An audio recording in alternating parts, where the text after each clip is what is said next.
And Russia and Ukraine are setting their own terms for a potential peace deal. As the fighting intensifies, new statements from Moscow, sharp divisions in Washington, and continued silence from President Donald Trump are now fueling uncertainty over any peace deal. In fact, US President Donald Trump says Russia-Ukraine major prisoner swap could lead to something big. Trump has been desperately pushing for truce as both sides are inching towards the second round of talks at snail's pace in a way. But there is a stark difference in the situation on the ground. The battle is raging on as President Putin pitches for a buffer zone along the Ukraine border. Our armed forces are now actively solving this problem. The enemy's firing points are being suppressed. The work is underway. At the same time, I would like to draw attention to the fact that already now, naturally, taking into account the situation in the Kursk, Belgorod, Bryansk regions, we must begin work to restore and rebuild everything that was destroyed.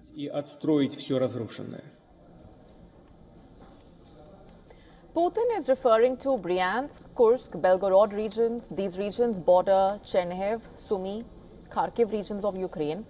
The announcement amid Russia's offensive in Sumy region and days after Putin visited Russia's Kursk region for the first time since claiming to have completely retaken the region from Ukrainian forces. Russia has set fresh terms for peace deal. Foreign Minister has declared that Moscow remains open to peace negotiations with the Ukrainian president, but only if the issue of his legitimacy is resolved. According to Lavrov, this factor could determine whether any future settlement is recognized or signed by the Kremlin. Moreover, Russia is finalizing a comprehensive memorandum on resolving the Ukrainian conflict. Yes, it is going on. I do not know what is being done on the other side, but our work is at the advanced stage. In any case, we will convey this memorandum to the Ukrainians as agreed. This announcement comes amid a growing perception in Russian diplomatic circles that Zelensky's presidency may be nearing legal or political expiry. Moscow is expected to press this point hard in any formal talks, casting doubt on the durability of any accord reached under his leadership. Lavrov has reiterated that Russia does not rule out a second round of talks. He has confirmed that negotiations with Ukraine will resume, but the timing and location of the talks are still under discussion. He also questioned Vatican as the location for direct talks with Ukraine. Listen in. I think it would be very uncomfortable for the Vatican itself to receive delegations from two Orthodox countries under these circumstances. And Zelensky says Ukraine is working to ensure the next meeting is focused on ending the war as soon as possible. He has called for Putin's readiness to end the war. We are working to ensure that the meeting takes place as soon as possible. Our Ukrainian interest is not to prolong the war, but to be prepared for any development of the situation. Ukraine is ready to take the fastest possible steps, a real ceasefire and the establishment of a new security architecture.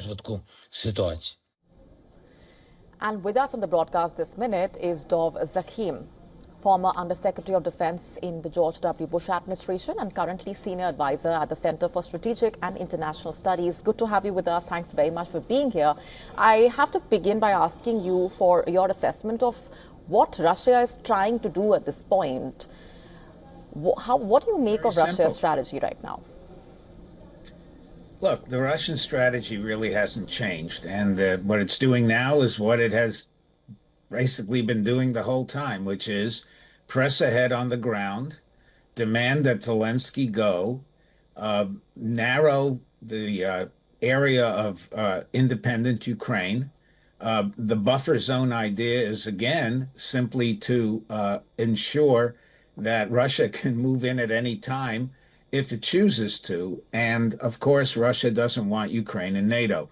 Now, these are all elements of what Putin has wanted from day one. And the idea that Russia will decide who is president of Ukraine clearly is a non-starter for the Ukrainians, and quite frankly should be a non-starter.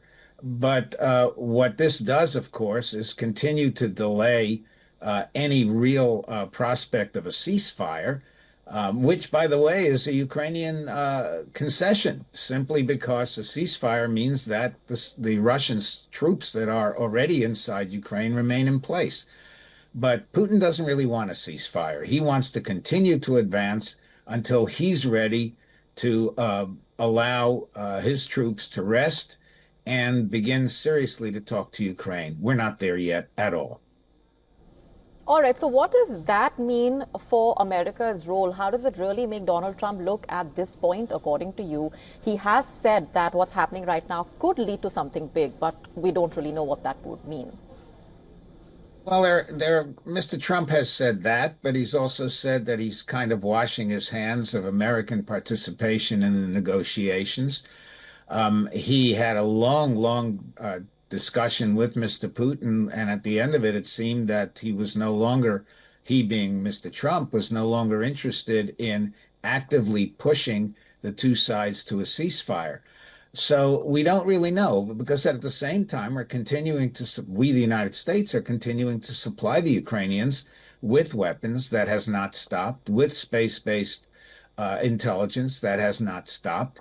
So at best, you could say that we're getting mixed signals from Washington in terms of where the United States is vis-a-vis Ukraine's effort to get that ceasefire. Mr. Trump has said he wants it. The question is, what does he do to get it? All right, we're leaving it there for the moment. And thanks very much for joining us with your assessment. Thank you so much. To stay up to speed with the latest news, download the WION app and subscribe to our YouTube channel.